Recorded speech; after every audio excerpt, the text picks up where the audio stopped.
Chinese snow leopard commandos. दोस्तों अगर China की स्पेशल फोर्स की बात की जाए तो ये दुनिया की सबसे स्ट्रॉन्ग और ब्रेव यूनिट्स में से एक मानी जाती है। इसके कमांडोज को मैन ऑफ स्टील भी कहा जाता है क्योंकि ये इतने खतरनाक, ताकतवर और बहादुर होते हैं कि कोई भी इनको देखकर ही डर जाएगा। ये स्पेशल फोर्स 2002 में बनाई गई थी।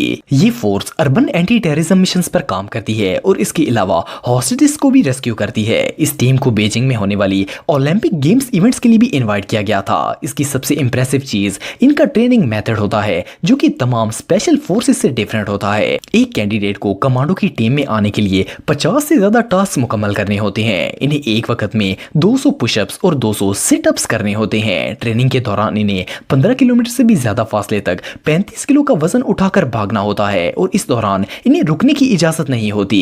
ये पूरे 24 घंटों में सिर्फ 4 घंटे सो पाते हैं और फिर इन्हें दोबारा ट्रेनिंग के लिए मैदान में पहुंचना होता है। इसकी ज्यादातर कमांडोज की उम्र 18 साल तक होती है, इसीलिए इन्हें दुनिया की सबसे यंगेस्ट स्पेशल फोर्स कहा जाता है। इस फोर्स ने बहुत से ब्रिलियंट रिकॉर्ड्स भी कायम किए हैं। इनके एक कमांडो राई जी डोंग ने सिर्फ 19 सेकंड्स में 60 फुट की ऊंचाई तक रस्सी की मदद से चढ़ने का वर्ल्ड रिकॉर्ड भी कायम किया है। और इस यूनिट के कैप्टन लुइस सिर्फ 6 सेकंड्स में 5 मंजिला इमारत पर चढ़ सकते हैं। ये टीम सच में